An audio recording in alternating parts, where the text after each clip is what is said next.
Assalamualaikum warahmatullahi wabarakatuh. Halo semuanya, perkenalkan nama saya Didit Purwowidodo, mahasiswa Universitas Cyber Asia, Program Studi Manajemen. Kali ini saya akan mempresentasikan terkait data infografis perekonomian Indonesia per April 2021. Momentum perbaikan perekonomian terus berlanjut. Kabar baik seputar perekonomian dalam negeri datang silih berganti.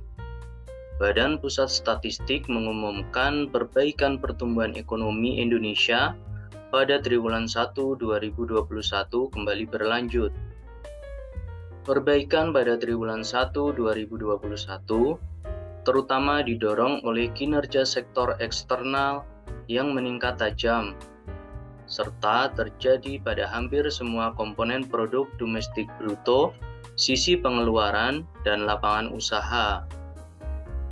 Perkembangan ini turut mendorong Bank Indonesia untuk terus berkomitmen pada pertumbuhan ekonomi melalui koordinasi kebijakan dengan pemerintah dan otoritas terkait lainnya, serta mendorong kesuksesan program vaksinasi nasional dan penerapan protokol kesehatan. Untuk mengatasi masalah-masalah ekonomi seperti pengangguran dan inflasi, negara perlu mengambil langkah-langkah kebijakan ekonomi guna menjaga kestabilan ekonomi, yang tujuannya adalah untuk mencapai kemakmuran masyarakat. Lalu, pihak-pihak mana saja yang terlibat dalam penentuan kebijakan ekonomi? Tentunya pemerintah dan bank sentral. Dalam hal ini, Bank Indonesia adalah pembuat dan penentu kebijakan ekonomi. Pemerintah dengan kebijakan fiskalnya dan Bank Indonesia dalam hal kebijakan moneternya. Kedua pihak inilah merupakan alat keuangan yang kuat untuk mempengaruhi hasil ekonomi makro guna mencapai tujuan bersama, yaitu stabilitas ekonomi. Menilik sedikit lebih dalam, pertumbuhan ekonomi pada triwulan 1 2021 minus 0,74% secara year on year, namun mengalami peningkatan tajam dibandingkan tahun 2020 yang minus 2,07% secara year on year dan bahkan menyentuh minus 5,32% pada triwulan 2 2020. Meningkatnya pertumbuhan ekonomi pada triwulan 1 2021 tentu didorong oleh kinerja sektor eksternal yang meningkat tajam dan akselerasi stimulus fiskal yang berlanjut. Hal tersebut bisa dilihat dari sisi pengeluaran, yaitu ekspor tumbuh positif 6,74% secara year on year. Hal ini ditopang oleh peningkatan permintaan dari negara mitra dagang utama, khususnya Tiongkok dan Amerika. Impor tumbuh membaik 5,27% secara year on year, didorong oleh perkembangan positif pada sektor eksternal dan perbaikan investasi. Konsumsi pemerintah meningkat 2,96% secara year on year. Hal itu sejalan dengan akselerasi realisasi stimulus fiskal dalam bentuk belanja barang, belanja modal, dan bantuan sosial. Pembentukan modal tetap bruto atau investasi meningkat meskipun masih minus 0,23% secara year on year. Hal itu tercermin dari kontraksi yang semakin berkurang dari kontraksi triwulan sebelumnya. Dan yang terakhir, konsumsi rumah tangga yang masih terbatas, sehingga mengalami penurunan sebesar minus 2,23% secara year on year seiring pembatasan mobilitas masyarakat yang berlanjut di sejumlah wilayah. Hal itu dilakukan dalam rangka pencegahan penyebaran virus COVID-19. Kemudian dari sisi lapangan usaha, kinerja sebagian besar lapangan usaha melanjutkan perbaikan dengan pertumbuhan tertinggi pada beberapa sektor lapangan usaha, yaitu lapangan usaha dalam bidang informasi dan komunikasi, lapangan usaha dalam bidang pengadaan air, dan lapangan usaha dalam bidang jasa kesehatan. Kedepan, pertumbuhan ekonomi diperkirakan akan terus membaik sejalan dengan prospek pemulihan ekonomi global yang semakin kuat dan dorongan stimulus kebijakan yang berlanjut. Implementasi vaksinasi dan disiplin dalam penerapan protokol COVID-19 tetap diperlukan untuk mendukung akselerasi perbaikan permintaan domestik. Bank Indonesia terus memperkuat koordinasi kebijakan dengan pemerintah dan Komite Stabilitas Sistem Keuangan atau KSSK, termasuk implementasi paket kebijakan terpadu KSSK untuk mendukung berlanjutnya pemulihan ekonomi nasional. Perkembangan indikator stabilitas nilai tukar rupiah. Mencermati kondisi perekonomian Indonesia khususnya sebagai dampak penyebaran COVID-19, Bank Indonesia menyampaikan perkembangan indikator stabilitas nilai rupiah secara periodik. Hal tersebut dapat dilihat dari yang pertama, perkembangan nilai tukar.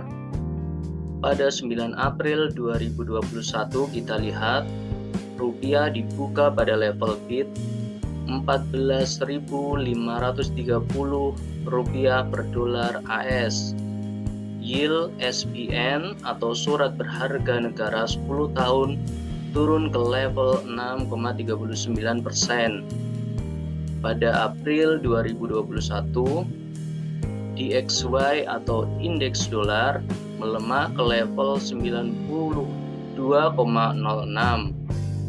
Yield USD atau US Treasury Note 10 tahun turun ke level 1,619%.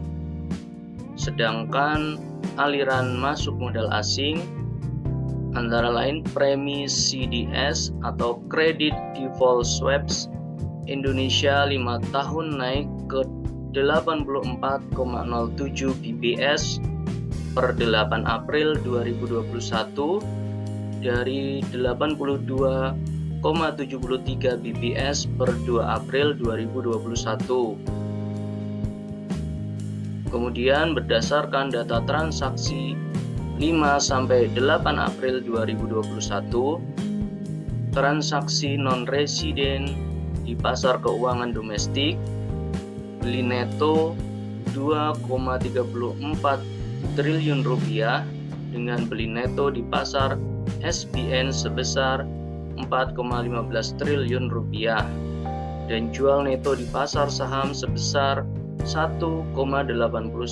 triliun rupiah. Berdasarkan data settlement selama 2021, non-residen jual neto 9,68 triliun rupiah. Yang kedua, dampak inflasi indeks harga konsumen.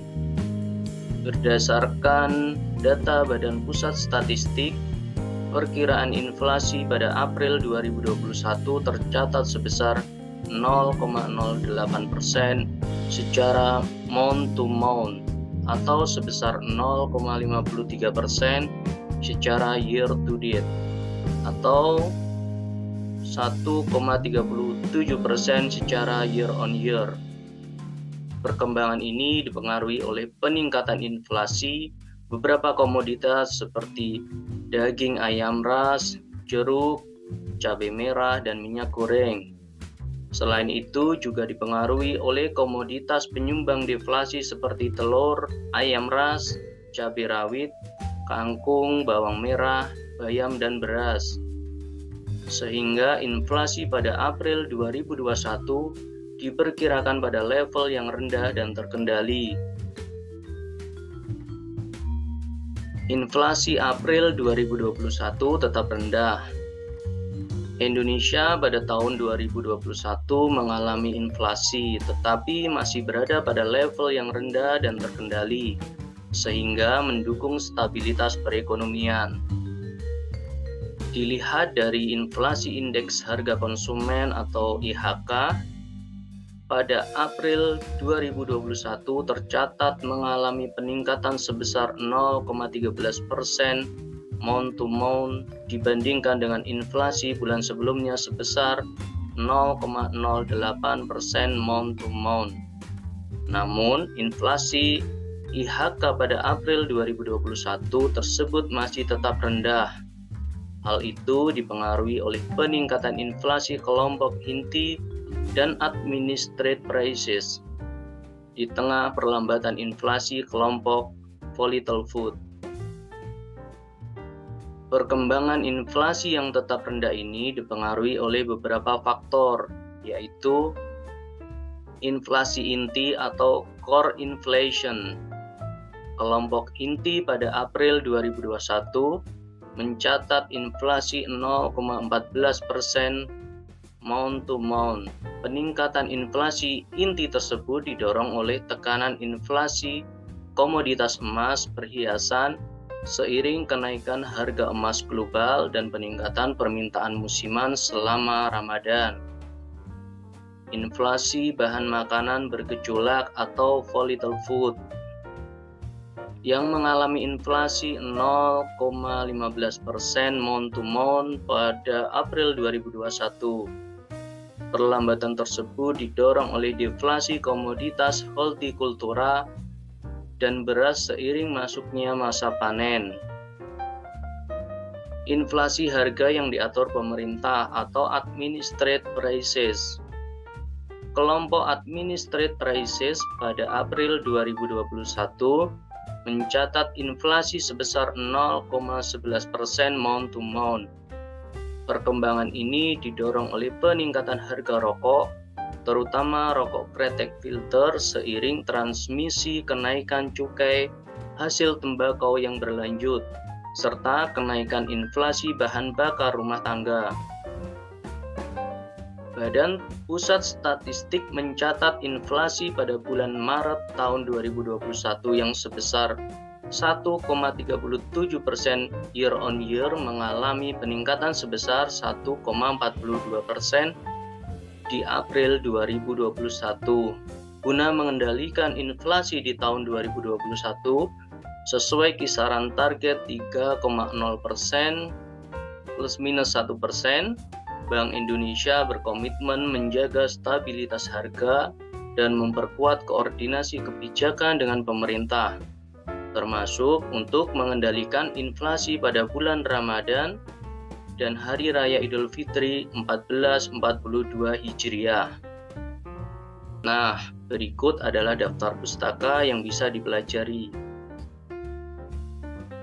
Demikianlah presentasi dari saya. Terima kasih banyak atas perhatiannya.